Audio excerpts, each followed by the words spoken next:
Assalamualaikum warahmatullahi wabarakatuh. Apa kabar sobat sekalian? Semoga baik-baik saja. Jumpa lagi di channel Rahmat Ramdhani. Kali ini kita akan membahas berita hangat dan masih hangat diperbincangkan, yaitu tentang Firly Bahuri, ya, yang mengatakan dalam suatu kesempatan di hadapan kader Perindo mengatakan demokrasi seharusnya menjadi mimpi buruk para koruptor. Ini sangat apa namanya? Benarkah apa yang disampaikan oleh Pak Firly? Ini ada berita yang dilansir oleh rmol.id, ya, langsung saya bacakan. Di hadapan kader Perindo, Firly Bahuri demokrasi seharusnya jadi mimpi buruk para koruptor. Ada alasan kuat di balik pernyataan Ketua Komisi Pemberantasan Korupsi KPK, Firly Bahuri, menekankan untuk bersatu padu membangun budaya anti korupsi. Pernyataan tersebut bahkan dia sampaikan langsung di hadapan Presiden Joko Widodo saat peringatan Hari Anti Korupsi Sedunia Hakordia. Saat menjadi narasumber pemberantasan korupsi dalam acara silaturahmi nasional dan bimbingan teknik para kader dan anggota dewan dari Partai Perindo di MNC Tower, Firly Bahuri kembali memberi penegasan serupa. Firly Bahuri yakin korupsi yang melilit bangsa sesungguhnya bisa diselesaikan dengan tuntas. Sarannya semua anak bangsa ambil peran dalam orkestra pemberantasan korupsi. Orkestra yang dipimpin Presiden RI harus menyasar kepada setiap kamar kekuasaan, kamar legislatif, kamar eksekutif, dan kamar yudikatif, ujarnya. Dia mengurai di kamar kekuasaan eksekutif, di sanalah terbanyak anggaran terdistribusikan dan menumpuk. Hukum besi menyatakan bahwa di mana kekuasaan, kesempatan, dan tumpukan uang, maka di sana akan terjadi korupsi. Ya, yeah, that's the point. Firly Bahuri lantas mengutip kalimat terkenal dari Lord Acton, "Power tends to corrupt and absolute power corrupt absolutely." Jadi disitulah masih sering terjadinya korupsi, tegasnya. Di satu sisi Firly Bahuri yakin bahwa korupsi masih ada bukan karena hukuman kurang berat, bukan juga karena koruptor tidak dimiskinkan. Baginya hukuman berat bahkan hukuman mati dan pemiskinan memang mungkin menghentikan korupsi. Tapi jika korupsi, suap menyuap, jual beli jabatan, hingga komitmen fee proyek masih dianggap budaya, maka korupsi tidak akan pernah berakhir. Ya, itu masalahnya. Karenanya, membangun budaya anti korupsi menjadi pilihan yang mendasar, kata Firly. Lebih lanjut, dia menekankan bahwa indeks persepsi korupsi bisa meningkat jika keterbukaan dan demokrasi terlaksana dengan baik dan benar. Keterbukaan dan demokrasi seharusnya menjadi mimpi buruk bagi para koruptor karena semuanya sudah terbuka, sambungnya. Alasan Firly dengan keterbukaan dan demokrasi seharusnya tidak ada lagi transaksi, biaya politik mahal, dan jual beli perahu parpol. Keterbukaan dan demokrasi juga seharusnya membuat biaya pilkada, pileg, dan pilpres yang mahal menjadi 0 rupiah. Karena itu kekuasaan kamar partai harus bersih dari korupsi. Dengan begitu, saya sangat yakin Indonesia bebas dan bersih dari korupsi. Mari berkarya untuk bangsa, berbakti untuk negeri, membebaskan dan membersihkan NKRI dari praktik-praktik korupsi, ajaknya. Demokrasi dengan ruh keterbukaan, transparansi, akuntabel, one man, one vote. Sejatinya tidak ada politik transaksional di ruang gelap. Semua sudah terbuka, sudah bukan saatnya lagi kita dengan lantang menyatakan politik tanpa mahar, namun pada kenyataannya fakta empiris menunjukkan bahwa transaksional masih bertahan di balik ruang senyap dan gelap gulita. Demikian Firly. Ya, ini menarik ya, bahwasanya Firly mengatakan bahwasanya demokrasi itu seharusnya menjadi mimpi buruk pada para koruptor, ya. sobat sekalian, jadi justru kalau kita melihat fakta, korupsi itu justru tambah subur ya di lahan demokrasi ini ya. Kita ketahui bahwasanya indeks persepsi korupsi kita itu masih rendah sekali ya, 37 ya. Jadi indeks persepsi korupsi 2020 itu masih 37. Jadi 0 itu paling korup ya, 100 itu paling bersih. Ya, masih sangat jauh sekali ya. Kalau kita melihat peringkat 102 ya, kita berada di peringkat 102 dari 180 ya. Sama seperti negara Gambia ya, negara di Afrika itu yang sama-sama yang sama-sama mendapatkan nilai 37 ya.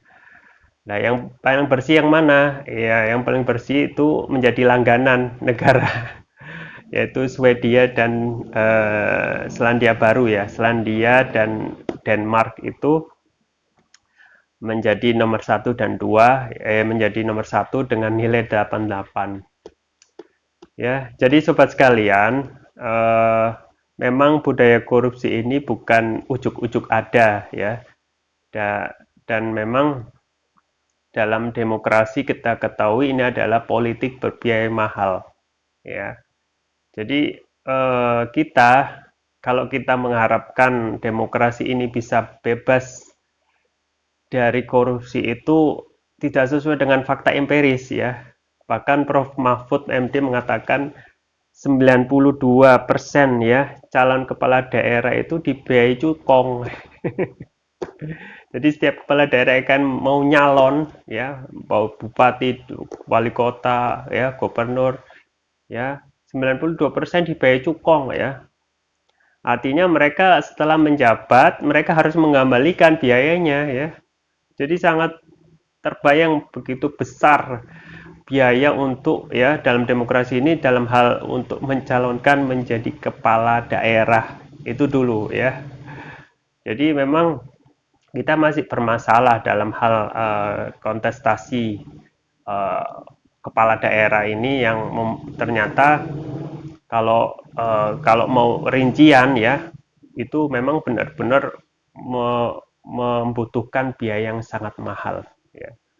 Jadi wajar lah ya, hukum ekonomi berlaku ketika sudah keluar modal harus mengambilkan modalnya ya. Dan kalaupun sudah dibiayai cukong, itu tidak akan ada ya makan siang gratis, no freelance. Pastilah ada imbal balik ataupun imbalan yang harus dikasihkan kepada cukong atau pemilik modal ya kapitalis. Apa aja itu yaitu kebijakan ya. Kebijakan kemudahan yang dituntut oleh para pemilik modal yang memberikan modal pada kepala daerah. Jadi ini masalah sedari awal ya. Dan ini masalah terus-menerus ya. Kalau melemparkan suatu statement bahwasanya demokrasi ini akan menjadi neraka ataupun mimpi buruk ya, itu haruslah disertai fakta ya sobat sekalian. Faktanya kita masih belum bisa berubah ya dari segi kontestasi kepala daerah, dari biaya untuk menjadi kepala daerah itu sangatlah tinggi itu kita belum bisa mengubah cara ini ya. Dan kita ketahui bahwasanya setelah menjabat ya itu juga terbukti ya bahwasanya kurang banyak sekali ya kepala daerah itu yang tersangkut korupsi. Coba bisa dicek ya bahwasanya mereka yang sudah menjabat itu ada yang kena dari OTT ya, ada yang langsung memang sudah terindikasi ya dari kebijakan-kebijakan ataupun memberikan proyek-proyek ya kepada mereka yang dahulu membiayai mereka dalam pilkada ya. Jadi ini masalah juga. Dan yang selanjutnya ya dalam hal hukuman ya kita lah masih begitu sangat memanjakan ya para koruptor ini. Misalnya korupsi bansos ya, itu yang menghabiskan uang negara sampai konon ratusan triliun ya, sampai 100 triliun ya, itu hukumannya cuma 12 tahun ya, cuma 12 tahun. Dan sekarang pengungkapan dibalik dan kemungkinan memang tidak bisa korupsi sebanyak itu hanya melibatkan satu orang, dua orang ya. Pasti itulah tersistem ya. Apalagi ini jelang pemilu 2024 ya. Otomatis perlu dana untuk mempertahankan kekuasaan ya. Dan kita ketahui bahwasanya korupsi bansos sekarang akan berhenti di tempat ya. Ungkapan-ungkapan dulu yang ada isu tentang Madam Bansos itu tidak ditindaklanjuti gitu ya. Kemudian korupsi yang dilakukan ya Edi Prabowo itu hanya dihukum 9 tahun gitu ya. Dan ingat ya, apa yang ketika pejabat itu sudah dihukum, ternyata mereka di dalam penjara mereka masih bisa mendapatkan kemudahan-kemudahan ya, bisa membeli kemudahan ya, fasilitas di penjara ya. Ya jadi memang intinya tidak bisa memberikan efek jerah ya hukuman-hukuman ini. Kalau di Cina ya, di Cina itu hukuman bagi koruptor jelas hukuman mati ya. Orang kalau sudah melihat hukuman yang berat ini ya, apa yang dipikirkan? Pastilah mereka akan mundur gitu. Selama hukuman minimal tidak hukuman mati ya, korupsi itu akan terus menerus gitu ya, akan terus menerus melakukan jalannya sendiri gitu. Di lain pihak bahwasanya demokrasi berbiaya tinggi itu juga terus menerus saat ini masih berjalan ya, dan memang kita khawatirkan ya, meskipun ada anggapan politik kita korupsi itu bisa lenyap, korupsi itu bisa habis di rezim ini ya, Anda bisa lihat sendiri apakah itu bisa terwujud ya. Demokrasi malah tambah subur dan hukuman yang di hukuman bagi koruptor itu tidak menimbulkan efek jerah ya.